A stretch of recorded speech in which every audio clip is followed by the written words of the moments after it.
menyerahkan doa-doa kita kepada Tuhan. Ada waktu yang indah, ada waktu yang tepat yang Tuhan telah kerjakan untuk setiap kami. Waktu Tuhan adalah waktu yang terbaik. Haleluya Yesus. Haleluya, haleluya Tuhan. Haleluya Yesus.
Segala puji syukur kami naikkan ke hadirat-Mu Bapa.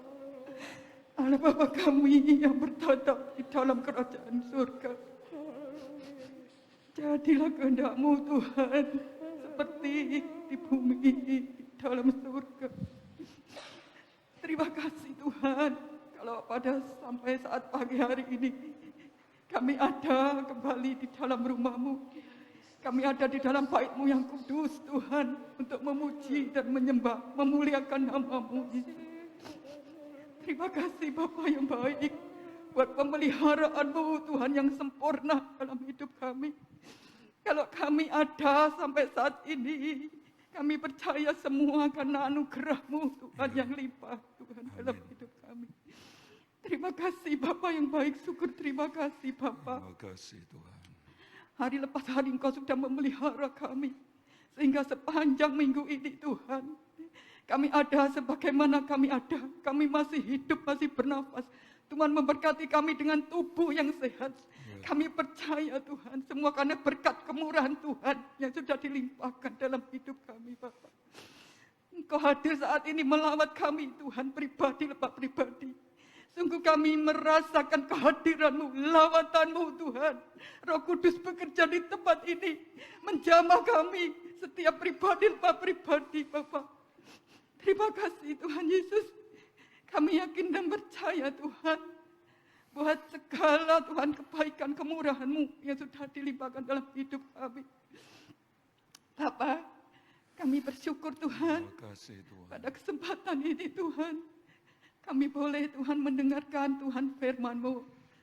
Kami rindu Tuhan, kuasa-Mu bekerja di tempat ini. Kiranya Tuhan, kalau sebentar kami akan menerima berkat firman Tuhan. Urapi hamba-Mu yang akan menyampaikan firman-Mu Tuhan. Iya. Sembunyikan hamba-Mu di balik salib-Mu Tuhan. Biarlah kuasa Roh Kudus bekerja Tuhan, melawat kami Tuhan saat ini Amin. Bapak. Bapak, kami rindu Tuhan. Kami haus dan lapar Tuhan akan kebenaran firman-Mu. Biarlah Tuhan, Kau urapi setiap kami Tuhan. Beri hikmat Terima pengertian kasih, kepada Tuhan. kami Tuhan. Supaya kami mengerti akan segala kehendak-Mu dalam Iya. setiap kehidupan kami Bapak. Bapak, kami percaya Tuhan, di saat kami berdoa berseru hanya kepadamu Tuhan, Engkau selalu menjawab tepat pada waktunya Tuhan. Terima Dan kami kasih, yakin percaya pertolongan-Mu tidak pernah terlambat dalam hidup kami Tuhan. Apapun yang terjadi dalam hidup kami Tuhan, kami percaya semua dalam rencana dan seizin Tuhan. Biarlah kehendak Tuhan yang terjadi dalam hidup kami Bapa. Terima kasih. Terima kasih Tuhan Yesus. Biarlah kami dengan sabar menantikan waktu Tuhan. Karena waktu Tuhan waktu yang terbaik. Dan semuanya akan indah pada waktunya. Terima kasih Tuhan. Sungguh terima kasih Bapak. Kami akan siapkan tanah hati yang terbaik buat ditaburi benih firman Tuhan. Biarlah firman-Mu berakar kuat, bertumbuh, berbuah-buah di dalam setiap kehidupan kami Bapak. Terima kasih Tuhan, kami perlu firman-Mu Tuhan. Firman-Mu menjadi jawaban, menjadi Tuhan, oh Tuhan rema dalam setiap kehidupan kami. Inilah doa sembahyang kami Tuhan. Amin. Kami serahkan doa kami hanya di dalam nama Tuhan Yesus Kristus yang menjadi juru selamat dan yang menjadi kekasih jiwa kami. Haleluya. Amin. Amin. Puji Tuhan. Bapak Ibu Saudara semua bersuka cita. Saya memberi judul firman Tuhan. Sudah siap dengan firman Tuhan? Kisah Yoro yang dipakai Tuhan secara luar biasa. Kisah Yoro yang dipakai Tuhan secara luar biasa. Bapak Ibu Saudara, semua kita bahkan berhak, mempunyai hak yang sama dipakai oleh Tuhan. Bisa berkata amin? Oh, Tuhan bisa pakai lintas gender. Kaum pria dalam Alkitab banyak ditulis di mana Tuhan memakai pria-pria. Sebut saja Yosua. Dia mempengaruhi dan membawa seisi rumahnya beribadah kepada Allah Israel. Dan saya berharap pria-pria GPDI Jajak pengaruhi dan bawa anggota keluarganya untuk setia beribadah bersama-sama seperti pagi ini. Amin. Ada kaum wanita, bukan cuma pria. Wanita, saudara-saudara, sebut saja saksi dan pengkhotbah, pemberita Injil pertama kebangkitan Yesus dari antara orang mati untuk menebus dosa dunia ini adalah seorang wanita. Namanya siapa? Maria. Lintas gender. Cukup wanita dan pria saja. Tidak ada banji. Jadi lompat. Lintas usia. Saudara-saudara, Tuhan bisa pakai mereka yang sudah berumur tua. 90 tahun. Siapa tokoh Alkitab usia 90 tahun dipakai Tuhan? Siapa? Abraham itu punya anak, saudara-saudara. Saudara-saudara, ya itu bagus tokoh iman. Tetapi yang saya maksud adalah Daniel. Saudara-saudara, sekalipun sudah tua, dia beri pelajaran kepada generasi muda untuk senang sembahyang. Berapa kali dalam sehari dia berdoa? 3 kali. Saudara-saudara, dan sekalipun ada ancaman masuk gua singa, saudara-saudara, dia terus berdoa, dia terus imannya, dia mau ngomong. Sekali Yesus tetap, saudara-saudara, Tuhan pakai orang tua ini. Tuhan juga pakai seorang muda usia 17 tahun. Siapa dia? Yusuf. Dia seorang yang takut Tuhan dan mengangkat derajat keluarganya, bangsanya. Saya pengen orang-orang muda remaja yang ada. Jangan sia-siakan hidup saudara. Tuhan mau pakai kalian. Sehingga pada saatnya mengangkat derajat keluarga orang tua. Terlebih gereja dan bangsa ini. Amin. Saya tidak tahu di mana istri Potifar dan Potifar waktu itu ya. Waktu lihat Yusuf yang dimasukkan ke dalam penjara jadi orang pertama. Orang kedua setelah Firaun. Sembunyi kali, malu. Saudara-saudara, saya tidak tahu dia ada di mana. Tetapi juga budak Naaman masih kecil, saudara-saudara. Jangan sepelekan anak-anak sekolah minggu, jangan. Mereka dipakai Tuhan, saudara-saudara. Bilang sama Naaman, ada Allah di Israel. Kalau saja Tuhan ke sana jumpai dia, Tuhan alami mujizat, sembuh air.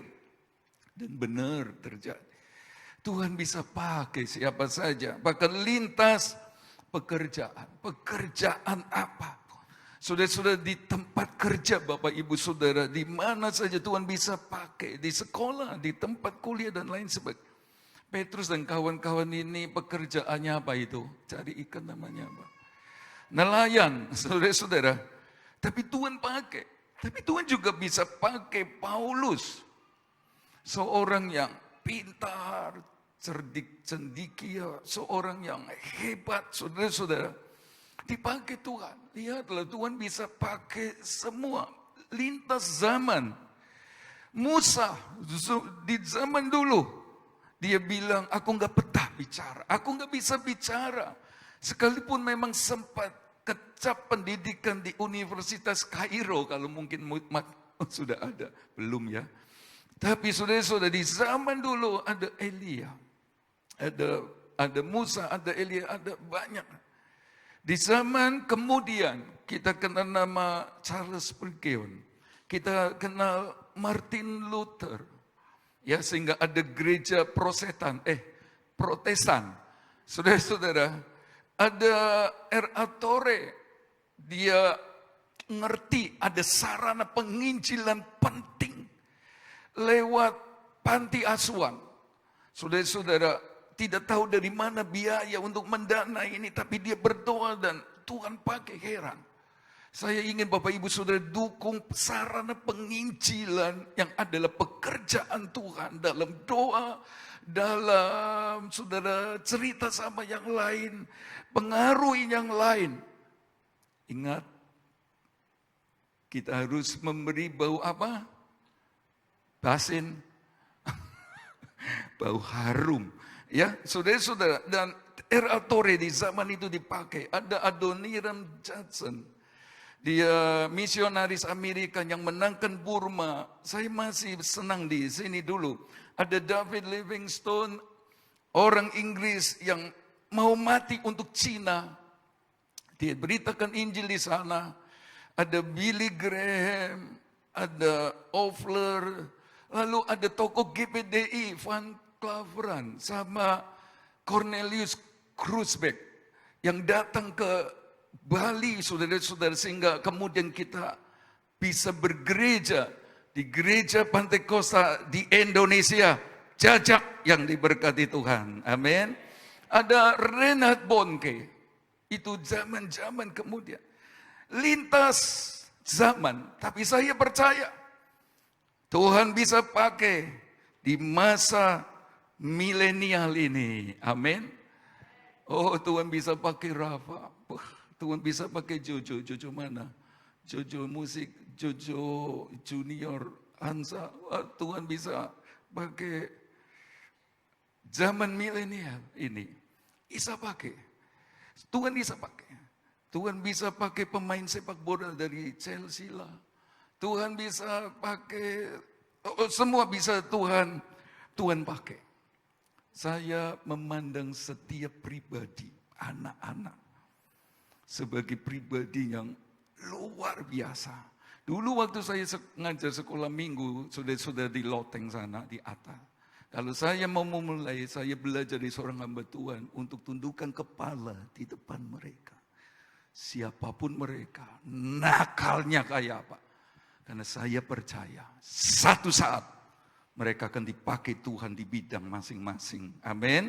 Jadi Tuhan bisa pakai lintas generasi, Tuhan bisa pakai apa saja, siapa saja, termasuk Bapak Ibu Saudara, jemaat GBD Jajak. Tapi sekarang kembali, kisah Euro yang dipakai Tuhan secara luar biasa. Apa maksudnya? Kisah Para Rasul 27, ayat yang ke-12 kita mulai. Ya, Kisah Para Rasul 27, ayat berapa? 12 sampai ayat 15. Saya membaca demikian. Karena pelabuhan itu tidak baik untuk tinggal di situ. Selama musim dingin, maka kebanyakan dari mereka lebih setuju untuk berlayar terus dan mencoba mencapai kota Phoenix untuk tinggal di situ selama musim dingin. Kota Phoenix adalah sebuah pelabuhan pulau Kreta yang terbuka ke arah barat daya dan ke arah barat laut. Pada waktu itu angin sepoi-sepoi bertiup dari selatan. Mereka menyangka bahwa maksud mereka sudah tentu akan tercapai. Mereka membongkar sauh, lalu berlayar dekat sekali menyusur pantai Kreta. Tetapi tidak berapa lama kemudian, turunlah dari arah pulau itu angin badai yang disebut angin timur laut. Kapal itu dilandanya dan tidak tahan menghadapi angin haluan. Karena itu kami menyerah saja dan membiarkan kapal kami terombang-ambing. Bapak Ibu Saudara, siapakah Euro itu? Bukan euro. Ini kan kalau euro mata uang negara mana? Ya, bukan euro tapi euro. Nah, saudara-saudara, kita melihat kisah di mana Rasul Paulus karena Injil ditangkap. Lalu dia harus dikirim pergi ke Italia, ke Roma. Saudara-saudara, untuk menghadap kaisar di sana bersama para tahanan. Coba lihat penginjil yang membawa orang kepada keselamatan hidup yang kekal, tinggal bersama dengan para tahanan. Saudara-saudara, mereka akan dibawa pergi ke Italia, pergi ke Roma. Dan sebenarnya ini doa dari Paulus, sebenarnya kepengin ke Roma untuk beritakan Injil. Tapi rupanya jalannya lewat penjara. Kadang Tuhan bekerja di luar apa yang kita pikirkan. Tapi saudara, mari kita melihat, saudara-saudara, perjalanan Paulus dan rombongan 276 orang ini berangkat dari Kaisarea atau dari pelabuhan. Kalau Bapak Ibu sudah nanti membaca, di sana ditulis namanya Adramitium. Lalu perjalanan itu singgah di Sidon, jalan lagi menyusur ke Siprus, lalu mengarungi laut di depan Kilikia dan Pamfilia. Ini ringkasan dari pasal 27. Saudara-saudara, lalu mereka sampai di Mira, daerah Likia. Lalu saudara-saudara pindah kapal. Ada kapal yang dari Alexandria, Mesir, saudara-saudara akan menuju ke Italia. Tetapi ada perjalanan yang sangat susah payah. Sebab apa? Saudara-saudara, angin ribut dan lain sebagainya. Sehingga mereka dengan susah payah coba berhenti di pelabuhan indah. Sambil ngelencer, nikmati pelabuhan yang menyenangkan. Saudara-saudara, lalu berjalan terus dan ingin lagi, saudara-saudara, ke satu tempat karena dia merasa kurang baik ada di tempat itu ayat 12 kita baca. Jadi mereka kepengin sampai ke Phoenix, satu kota pelabuhan yang maju. Paling tidak kalau harus tunggu cuaca baik, mereka bisa berbisnis, mereka bisa berdagang, mereka bisa menikmati keindahan pantai dari Phoenix di Pulau Kreta. Tetapi kita membaca Bapak Ibu Saudara ayat yang ke-14.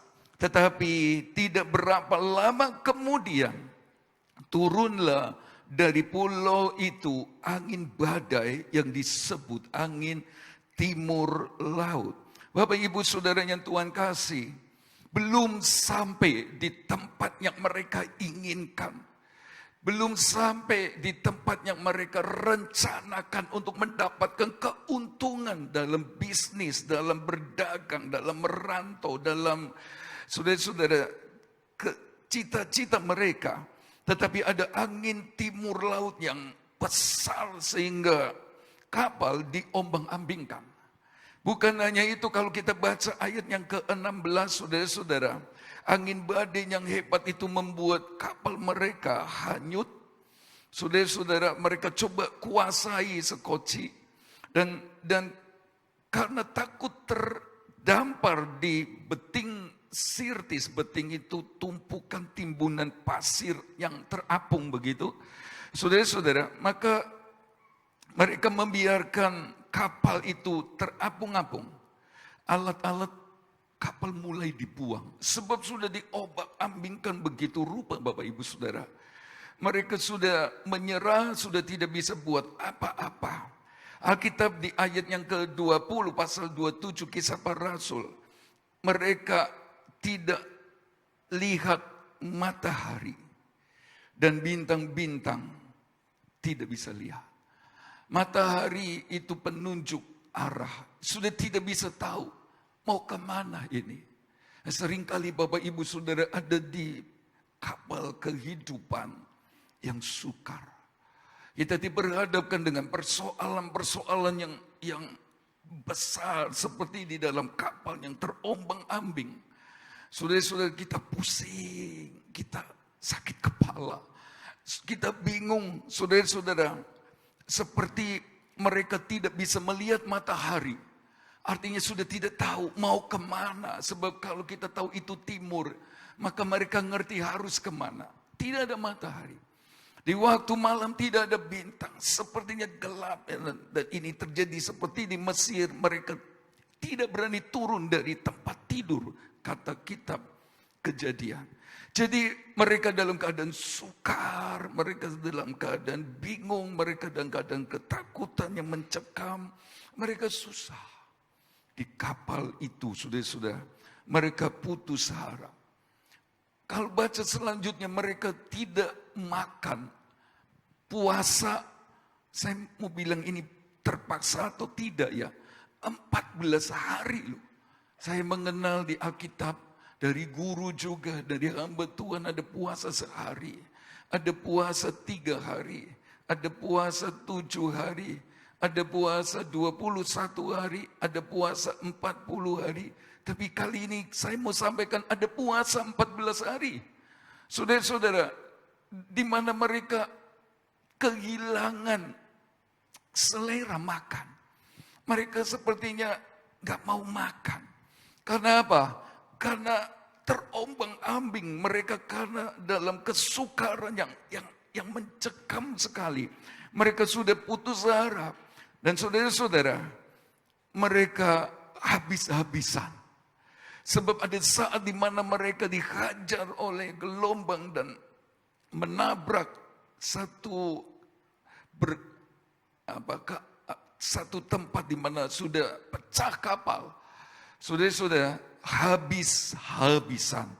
Itulah keadaan yang sedang terjadi untuk Paulus yang sedang pergi ke Italia karena Injil, saudara-saudara.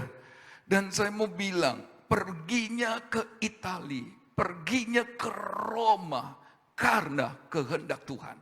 Saya ulangi lagi, perjalanan mereka sesuai kehendak Tuhan. Perjalanan mereka ke Roma karena maunya Tuhan. Tetapi apa yang terjadi? Kesukaran, dan kesukaran. Mari kita mau belajar ini, saudara-saudara. Hidup dalam kehendak dan rencana Tuhan. Tapi Tuhan kok izinkan sesuatu terjadi. Jadi saya mau bilang ada pertanyaan-pertanyaan tentang untuk apa? Kalau nantinya, saudara-saudara, mereka bisa kembali ke Roma, ke Italia seperti yang Tuhan mau. Kenapa harus ngalami ini semua? Saudara-saudara, untuk apa? Nah, kita mau belajar satu-satu. Tetapi mari kita melihat, saudara-saudara, sekalipun perjalanan itu dalam kehendak dan rencana Tuhan. Tapi Tuhan izinkan ini terjadi.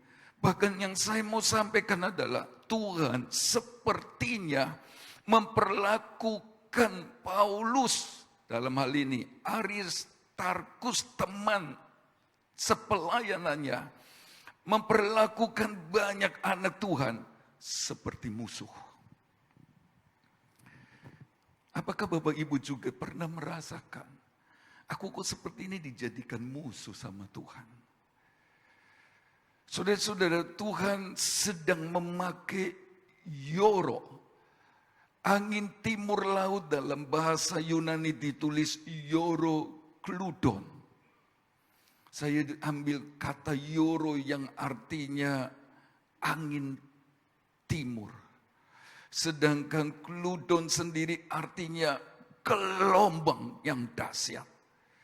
Nah, saudara-saudara, kenapa atau untuk apa Tuhan lakukan ini? Dan sepertinya Tuhan sedang memperlakukan kita seperti musuh. Seperti musuh. Tidak disangka-sangka, ayat itu berkata, turunlah dari arah pulau itu angin badai. Gak disangka-sangka dari pulau yang sama. Gak pernah disangka. Gak ada angin, gak ada hujan. Tahu-tahu ada kesukaran yang membuat kita sepertinya gak bisa apa-apa. Yang membuat kita menyerah, yang membuat kita sepertinya sudah kehilangan pengharapan. Bahkan Tuhan seperti memperlakukan musuh. Bagaimana tidak memperlakukan kita seperti musuh? Atau menjadikan Paulus seperti musuhnya. Ayub 27 ayat 21 sampai 23 berkata demikian. Yoro artinya angin timur, ya. Angin timur mengangkatnya, lalu lenyaplah ia. Ia dilemparkan dari tempatnya. Dengan tak kenal belas kasihan Allah, melempari dia. Dengan cepat ia harus melepaskan dari kuasanya. Oleh karena dia orang bertepuk tangan dan bersuit-suit karena dia dari tempat kediamannya. Saudara-saudara, Ayub berkata seperti musuh yang diangkatnya lalu dilemparnya dari tempatnya. Dengan angin timur.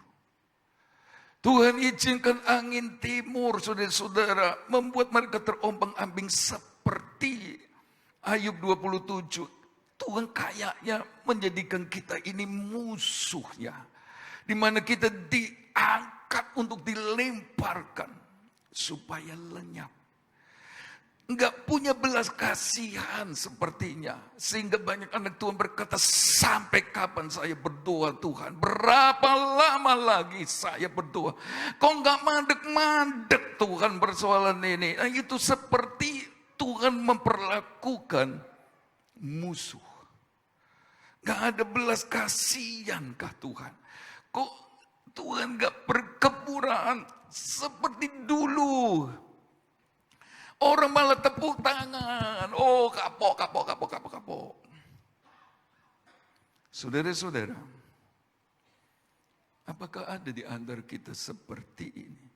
Tuhan pakai Yoro Kludon dengan dahsyat. Dia pakai angin timur dengan luar biasa.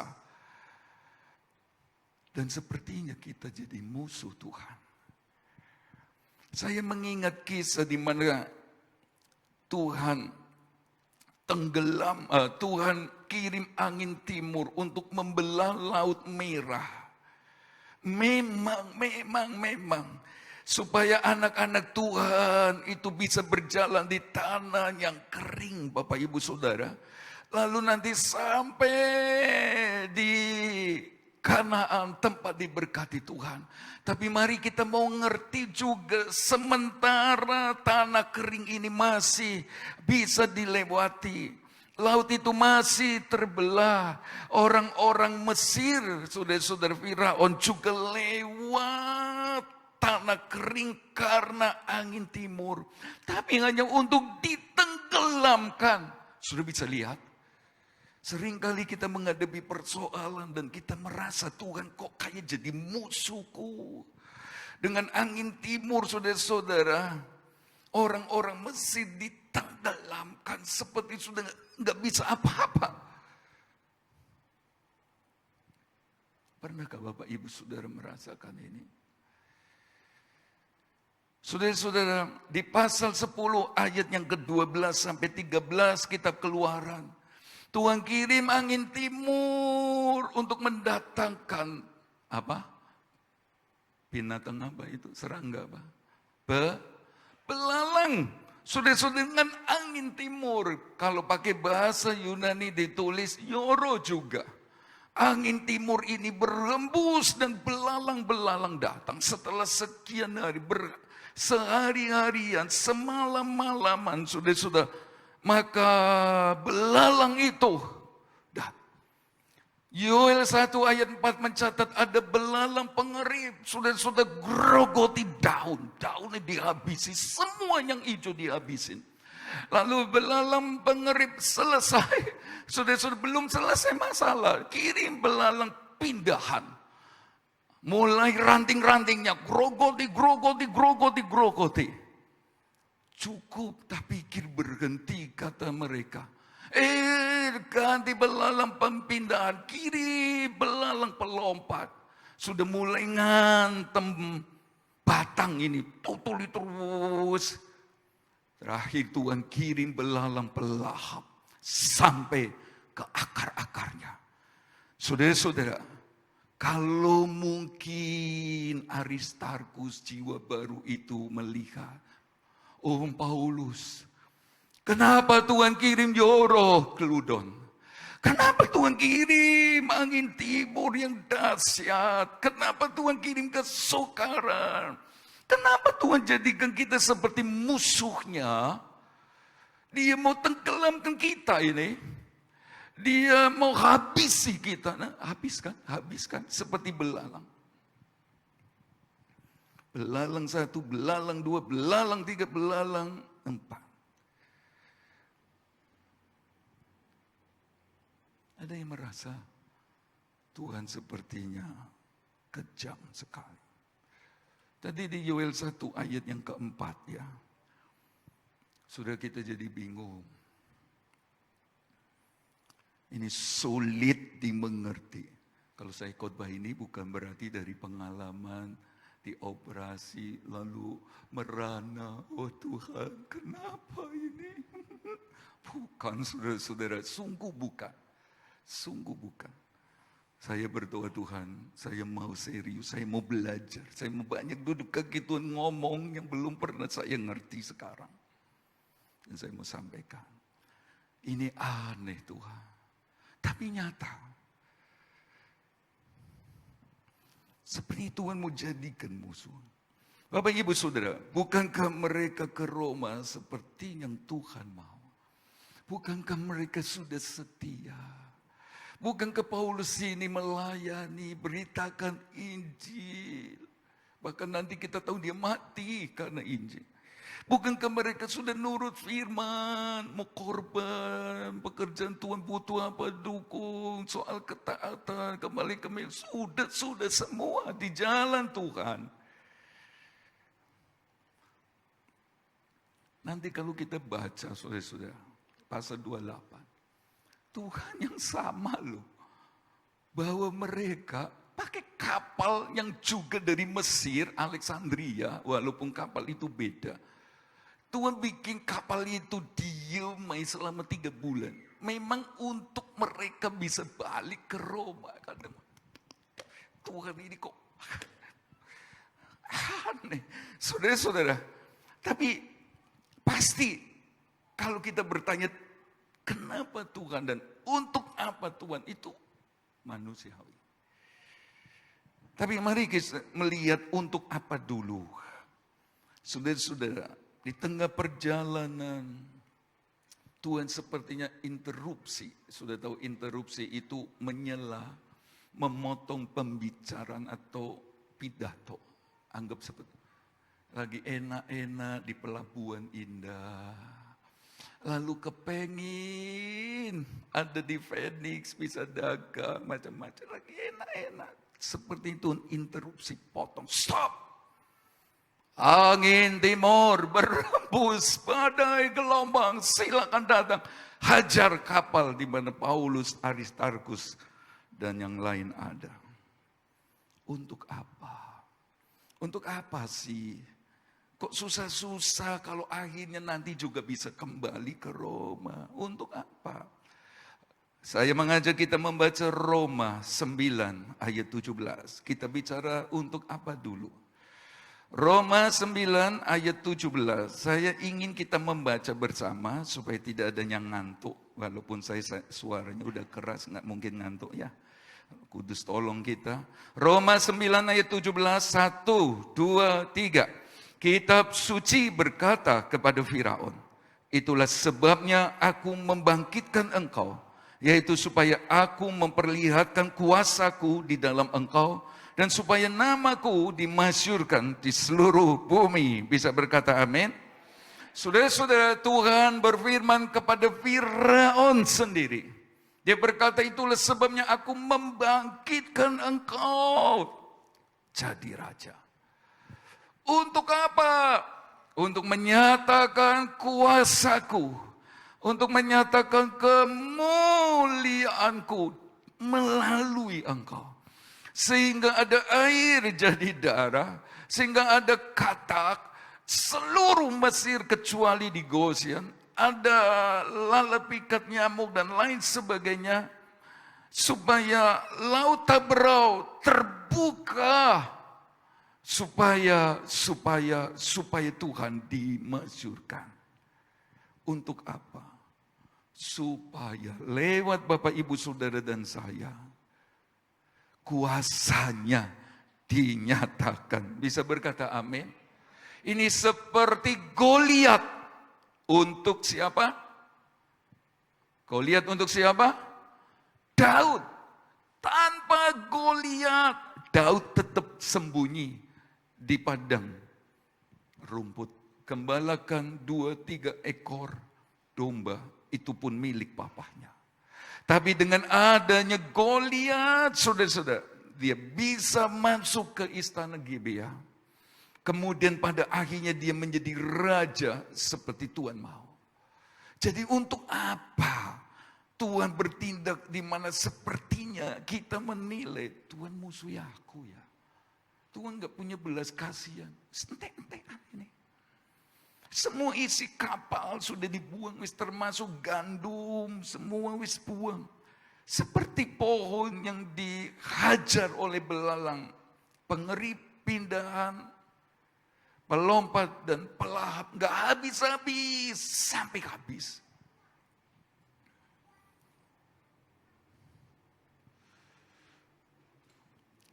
Nah sekarang lihat, untuk menyatakan kuasanya. Yang kedua, saudara-saudara, supaya Bapak Ibu Saudara belajar dari Paulus, di mana Tuhan tidak mau kita mengandalkan diri sendiri dan siapapun selain Tuhan. Bisa berkata amin? Kisah Para Rasul 27 ayat 10, saudara-saudara, aku lihat, kata Paulus nih, bahwa pelayaran kita akan mendatangkan kesukaran-kesukaran dan kerugian besar. Wis dikasih tahu. Bukan saja bagi lautan dan kapal, muatan dan kapal, tetapi juga bagi nyawa kita. Tetapi perwira itu lebih percaya kepada jurumudi dan nakoda daripada kepada perkataan Paulus. Daripada kepada firman Allah. Nggak mau. Lebih percaya sama jurumudi, lebih percaya kepada nakoda. Apalagi ini, aduh nakoda, jam terbangnya banyak sekali. Sudah tinggi sekali kira-kira. Kalau laut sudah dalam, sudah jauh sekali. Tuhan tidak mau Bapak Ibu Saudara mengandalkan siapapun. Gampang tinggal sakit. Contohnya baru sakit, tetap ada yang khotbah. Saya mati, ya nanti ada yang khotbah dan yang menggembalakan. Bapak Ibu Saudara, ini pelajaran. Jangan karena kesibukan pekerjaan Bapak Ibu Saudara tinggalkan ibadah. Karena kalau baru sakit saja saudara, sudah ada orang yang bisa gantiin kita. Apalagi mati. Apakah enggak lebih baik selagi sehat dan Tuhan beri sehat sembuh. Serius dan sungguh-sungguh sama Tuhan. Bisa berkata amin? Pekerjaan tidak akan menolong. Harus bekerja. Tapi kalau saudara dan saya lebih mengutamakan dari yang lain. Saya khawatir Tuhan bicara lewat Eurogludon. Di manakah Julius perwira itu? Di manakah jurumudi nakoda handal itu sekarang? Setelah kapal dihajar dan Tuhan memakai Eurogludon. Di mana? Sudah jadi seperti penumpang yang lain. Sudah nggak bisa apa-apa, cuma diam. Mereka jadi seperti penumpang yang lain.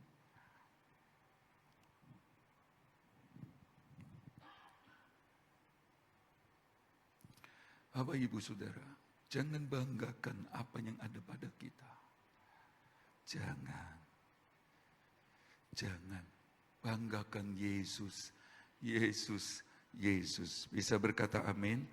Ayo lihat Mazmur 48 ayat 8. Ayat itu berkata begini. Dengan angin timur engkau memecahkan apa? Kapal-kapal Tarsis. Gak usah bangga. Ini kapal-kapal indah, kapal-kapal keren. Sebut saja kapalnya dari Alexandria itu. Besarnya kayak apa saudara-saudara? Dari rombongan Paulus, saudara-saudara, 276, belum ditambah yang lain, besar sekali.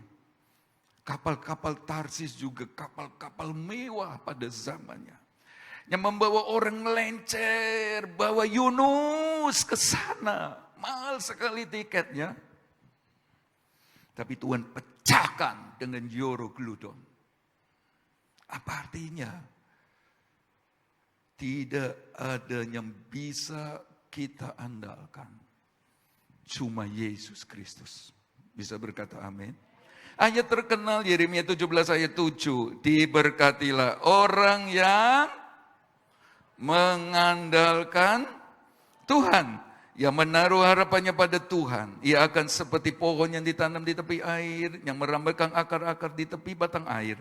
Dan yang tidak mengalami datangnya panas terik, yang daunnya tetap hijau, yang tidak khawatir dalam tahun kering, dan yang tidak berhenti menghasilkan buah. Bisa berkata amin. Andalkan Tuhan. Andalkan Tuhan. Nanti kita akan lihat kalau mengandalkan Tuhan, sudah bisa habis-habisan nih, habis-habisan. Perhatikan saya bicara atas firman-Nya. Sudah habis-habisan. Tapi karena Paulus mau mengandalkan Tuhan. Nanti mereka lihat Yesus, Yehova Jireh, nyata mencukupi mereka. Amin. Tapi sebelum itu kita mau melompat yang kedua.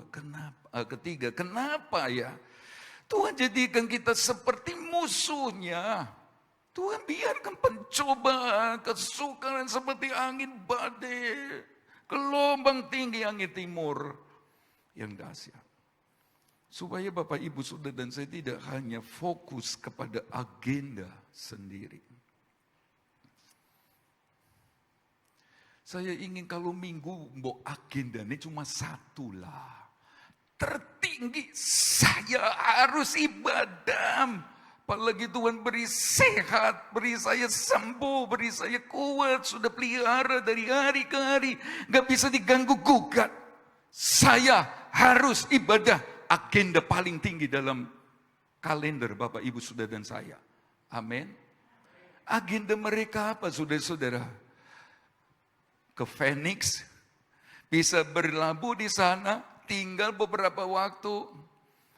Kalau menguntungkan, ya wis nggak apa-apa wis. Sekalipun cuaca sudah baik, kita tetap bisnis di sini. Kira-kira itu bayangannya. Saudara-saudara, mereka mau berdagang, mereka sambil nikmati liburan lah. Tetapi tiba-tiba tidak pernah disangka dari dalam sendiri angin yang nama timur laut itu datang. Gak pernah diduga-duga. Bukan dari depan, dari dalam. Ini bisa sesuatu yang gak pernah diduga-duga Bapak, Ibu, Saudara.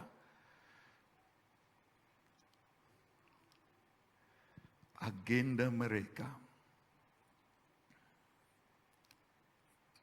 dibubarkan sama Tuhan. Dan sekarang, seperti Julius Nakodan dan Juru Mudi sudah diemis, gak bisa ngomong apa-apa. Lewat Tuhan pakai Yorogludon secara luar biasa. Sekarang di poin yang ketiga ini tidak hanya fokus kepada agenda sendiri.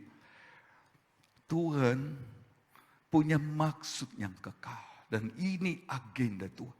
Tolong Bapak, Ibu, Saudara. Kita ke gereja ini karena Dia Allah yang harus disembah di dalam Yesus. Amin.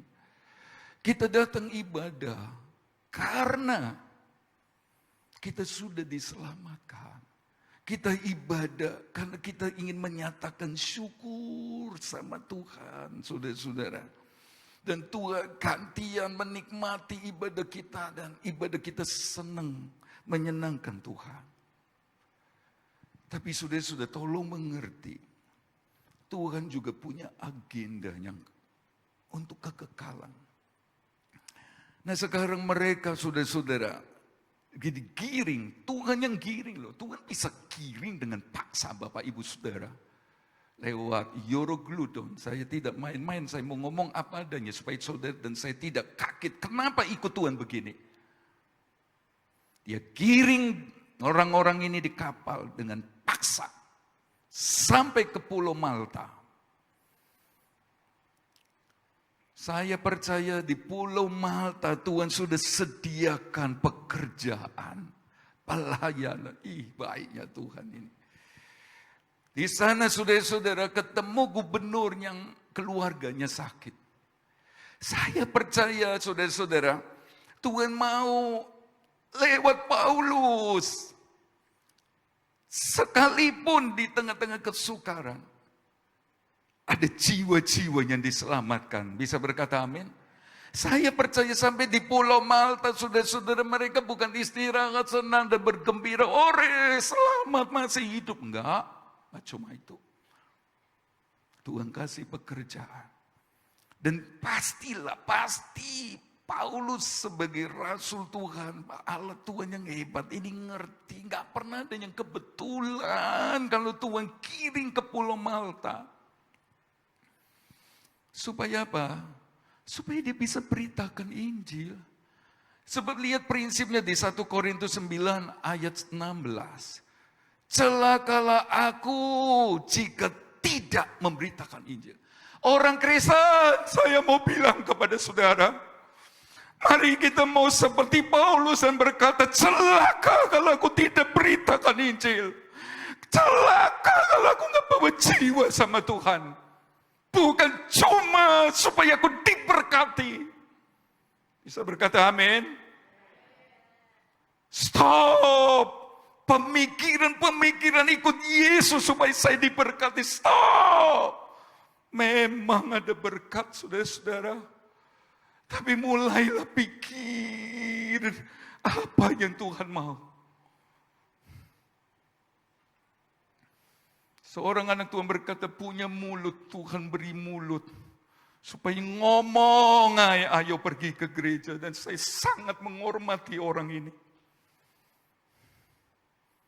Cuma ngomong, ayo pergi ke gereja, cari Tuhan. Dan saya respect sama orang-orang seperti ini. Ayo pikirkan keselamatan. Ada istri, ada anak, ada suami, ada mantu, ada mertua yang belum kena Tuhan. Ini bukan untuk Paulus, bukan. Tapi untuk kita. Celaka kalau aku nggak bawa jiwa diselamatkan. Coba lihat ayat selanjutnya, ayat 18. Sebab upahku adalah beritakan Injil. Itu upah kalau kita bisa berkata, ayo datang sama Tuhan.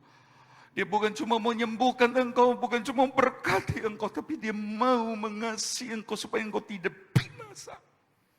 Dan kalau Bapak Ibu sudah bisa ngomong itu upah. Itu upah.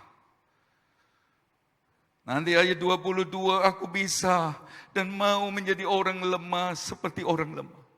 Sama anak nakal, sama remaja nakal, sama pemuda nakal, sama orang gak bisa atur. Aku mau dekati mereka supaya mereka selamat. Bisa berkata amin.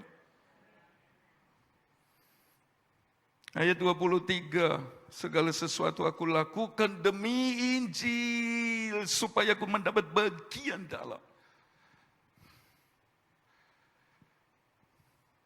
Apa saja aku kerjakan demi Injil. Asal jangan pengaruhi jemaat orang lain, ganggu jemaat orang lain. Saudara bawa mereka yang sudah lama mundur dan tidak bergereja. Saudara bisa bawa teman-teman seiman, pergi gereja dengan kendaraan saudara, itu lakukan demi Injil. Saudara mau nyapu karena saudara tidak bisa buat aku pergi gereja, wajahnya nyapu, aku mau bantu. Bukan bantu pengerja. Aku mau kerjakan apa yang bisa dikerjakan. Bersihkan gereja dan lain sebagainya. Apa saja yang proyeksinya kepada kekekalan.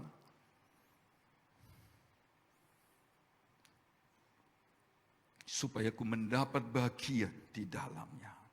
Pasti di Pulau Malta itu, saudara-saudara. Dia beritakan Injil.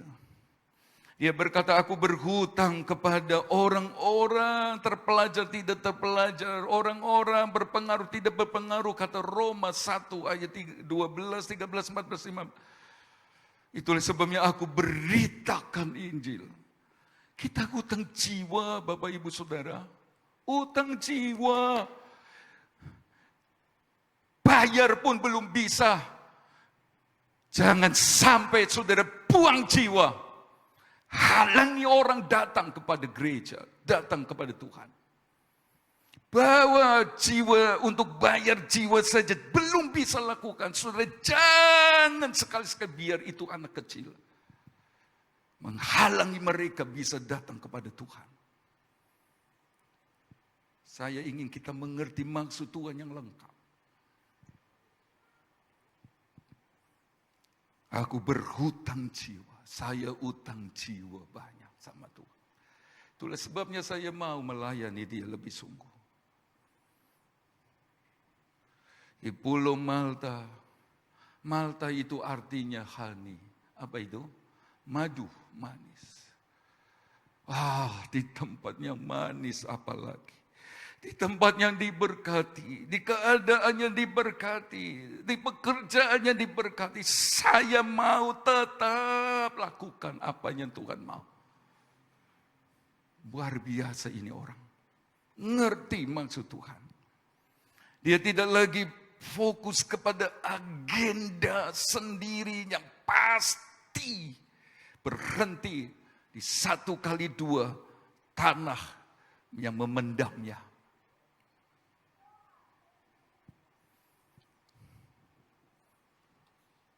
Dia punya agenda Tuhan. Dulu orang-orang di toko, di warung anak Tuhan, dia selalu bilang, dulu zaman yang Kong almarhum, Sudah pergi gereja, ada ibadah. Saya jemput. Ada Tuhan yang baik. Masihkah Bapak Ibu Saudara lakukan ini? Lihatlah, Eurogludon dipakai memang sepertinya musuh. Tapi ternyata supaya kita kembali kepada agenda Allah yang kekal. Berikutnya saudara-saudara, ada penghiburan Tuhan lewat Eurogludon. Ada, tetap ada. Pulau Malta yang indah. Ya, betul. Saudara-saudara, nanti di pasal 28 ayat 10, setelah orang-orang sakit disembuhkan, maka mereka pamitan sekarang. Sekarang saatnya kami kembali nurut pimpinan Tuhan. Pergi ke Roma. Sudah Tuhan sediakan kapal yang sengaja Tuhan tahan 3 bulan di sana. Tuh, lihat pengadaan Tuhan luar biasa. Katakan amin. Ada-ada saja saudara-saudara. Bukan cuma itu saudara-saudara. Ayat pasal 28 ayat 10, mereka sangat menghormati kami. Ini gak penting. Dan ketika kami bertolak, mereka menyediakan segala sesuatu yang kami perlukan. Yesus, Yehova, Jireh. Amin. Pasti cukupi. Dia pasti adakan. Dengan cara yang tidak masuk akal. Sedikitnya 276 punya kebutuhan untuk perjalanan berhari-hari ke Roma. Tercukupi. Tuhan pasti cukupi biaya kuliah anak-anak, Bapak, Ibu, Saudara semua. Amin. Tuhan cukupi semua keperluan. Dia Allah yang mengadakan. Dan itulah penghiburan. Tapi saya membaca ayat 13 dari situ. Kisah Para Rasul 8 ayat 13. Dari situ kami menyusur pantai lalu sampai ke Regium. Sehari kemudian bertiuplah angin selatan. Dan pada hari kedua sampailah kami di Puteoli. Saudara-saudara, agenda Tuhan banyak. Setelah di Malta mereka senang, saudara-saudara. Tapi mereka ngerti. Mereka mesti singgah di kota-kota. Mereka ada di Puteoli 7 hari di sana. Terima undangan pelayanan. Keren, saudara-saudara. Ada waktu di mana mereka sampai di satu tempat yang namanya Regium. Diberitakan Injil di sana. Tapi yang menarik saya adalah, perhatian saya. Bertiuplah angin mana? Mana? Selatan. Ini penghiburan, ada angin. Enggak terus Eurogludon. Enggak terus kesukaran. Enggak terus masalah. Masalah itu cuma membawa kita kembali ke agendanya Tuhan. Kembali sadar, kamu enggak bisa apa-apa. Mumet. Ayo pandang Tuhan. Tapi saudara-saudara, ada angin selatan. Angin selatan itu apa? Ayat 37 ayat 17. Hai engkau yang pakaiannya menjadi panas, jika bumi terdiam karena panasnya angin selatan. Ingat hari raya apa ini? Setelah musim dingin berlalu, sampai mereka bakar-bakar, sudah berdiam. Setelah musim dingin berlalu, ada musim awal panas. Hari raya apa kira-kira ibu-ibu ingat? Imlek. Mereka bersuka cita. Ada pengharapan. Saudara, mereka senang sekarang. Ada pengharapan. Lewat angin dingin. Musim semi menuju panas datang. Ini penghiburan. Tuhan itu baik. Lukas 12 ayat 55, dan apabila kamu melihat angin selatan bertiup, kamu berkata hari akan panas terik, dan itu memang terjadi. Ada pengharapan sekarang. Aduh, senang sekali. Kidung Agung 4 ayat 16. Kidung Agung 4 ayat 16 berkata, ayo baca sama-sama. Kalau mau baca sama-sama, saya berhenti wis. Habis itu, maksudnya keluar no ayat. Ayo, bangunlah, hai angin utara. Dan marilah, hai angin selatan. Bertiuplah dalam kebunku, supaya semerbaklah bau rempah-rempahnya. Semoga kekasihku datang ke kebunnya, dan makan buah-buahnya yang... Saudara-saudara, inilah penghiburan untuk kita. Kitab Kidung Agung, kitab tentang kisah asmara. Antara Salomo mempelai pria dan gambaran Yesus dan Sulamit mempelai perempuan bayangan gereja. Dia berkata, hai angin selatan, bertiuplah dalam kebunku. Supaya semerbaklah bau rempah-rempahnya, rempah-rempah kekasih. Ingat, anak Tuhan harus sebarkan bau bukan bau busuk, bukan bau kematian. Kalau adanya masih sebar bau harum demi nama Yesus, saya ngomong, bertobat. Sebarkan bau semerbak. Angin selatan, bikin gereja Tuhan semerbak. Wah, kalau sudah semerbak, jiwa-jiwa datanglah. Amin. Lalu, dalam bahasa Inggris tidak ada kata semoga, tetapi langsung tertulis kekasihku datang ke kebunnya, kita miliknya, dan makan buah-buah yang lezat. Yesus mau tinggal di setiap jemaat GBD Jajak. Amin. Kalau Yesus hadir, Yesus tinggal, pekerjaan, apalagi rumah tangga, pelayanan, apa saja. Yang Bapak, Ibu, Saudara dan saya kerjakan. Apa saja. Apa saja. Toko, depot, SD, SMP, kereta, PAUD Samapta, apalagi sebut tempat bidang sudah kerja. Kalau Tuhan, Yesus kekasih kita, ada. Beres, beres kok begini, salah. Beres, bisa berkata amin. Saya tidak tahu apa yang menjadi masalah Bapak Ibu Saudara.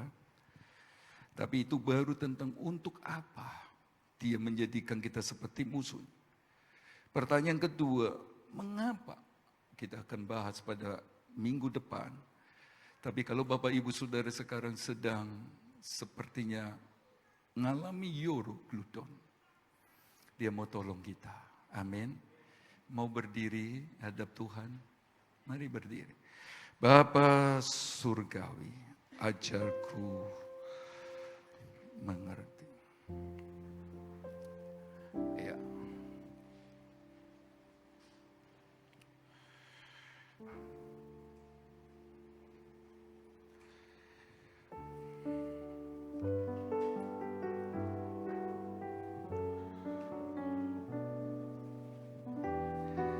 Ada angin selatan mau berhembus buat kita.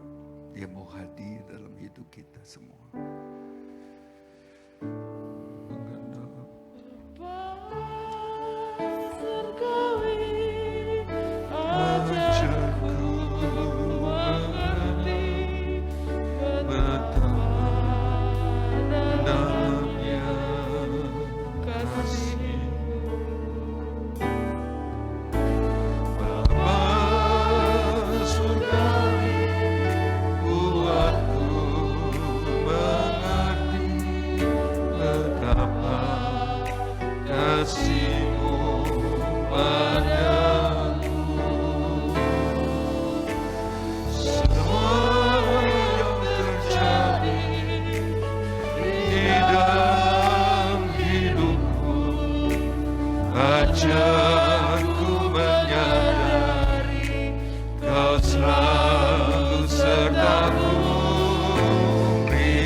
bersyukur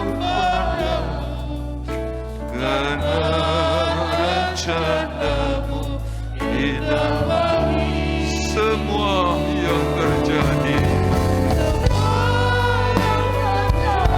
Haleluya, haleluya. Kami boleh mengerti. Oh,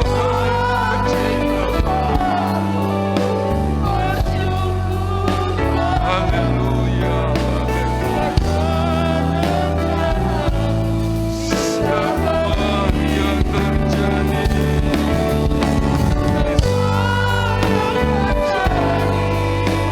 di dalam hidup, ajarku menyadari Kau selalu sertaku, beri hatiku selalu bersyukur pada. Sekali lagi kita mau katakan semua yang terjadi. Ibu Gembala akan berdoa buat kita semua. Semua yang terjadi di dalam hidup, ajarku menyadari Kau selalu sertaku, beri hatiku selalu bersyukur pada. Karena rencanamu indah bagiku. Haleluya. Kami bersyukur Tuhan di pagi hari ini, kalau Engkau berikan hati kami untuk mendengar firman-Mu Tuhan. Biarlah menjadi doa kami Tuhan, biarlah kami sidang jemaat-Mu pada pagi hari Terima ini kasih Tuhan. boleh mengerti bahwa Engkau yang sudah mengasihi kami. Dan ajarlah kami boleh mengerti apa yang menjadi rencana-Mu di dalam hidup Ya. kami. Tuhan yang sudah menyelamatkan jiwa kami, biarlah menjadi beban kami. Haleluya. Engkau yang mempunyai rencana di dalam kehidupan kami boleh menjadi berkat. Kami boleh menjadi kesaksian untuk jiwa-jiwa dimenangkan dan diselamatkan. Bersyukur Tuhan buat kasih-Mu yang sudah mengasihi kami, yang sudah menyelamatkan jiwa kami. Biarlah hati kami ingat keselamatan jiwa-jiwa, khususnya bagi keluarga-keluarga kami yang belum percaya. Biarlah kami yang Kau sudah percayakan, kami boleh menjadi kesaksian, Ya. kesaksian hidup, kesaksian yang memuliakan Engkau, sehingga jiwa-jiwa boleh diselamatkan. Amin. Keluarga kami boleh diselamatkan Tuhan. Terima kasih Tuhan, terima kasih yang Kau sudah mengasihi kami, sehingga kami boleh mendengar firman-Mu dan kami boleh menjadi berkat untuk jiwa-jiwa yang Kau selamatkan ya Tuhan. Terima kasih. Terima Biarlah kasih, Roh Tuhan. Kudus yang akan mengerjakan firman-Mu, sehingga kami semua mampu untuk melakukan firman-Mu, Ya. mampu untuk melakukan kehendak-Mu ya Tuhan. Terima kasih Tuhan, Engkau berkati kami semua yang sudah mendengar firman-Mu. Dan Engkau juga tolong sidang jemaat Tuhan, Engkau tilik satu persatu. Ya. Mereka yang lemah Kau kuatkan, yang susah Kau hiburkan. Terlebih mereka yang dalam keadaan sakit, biarlah mereka boleh menerima kekuatan iman. Dengan iman mereka boleh menerima pertolongan daripada Tuhan saja ya Tuhan. Terima kasih Tuhan buat firman pagi hari ini. Biar Roh Kudus yang akan meteraikan firman-Mu di dalam setiap hati kami.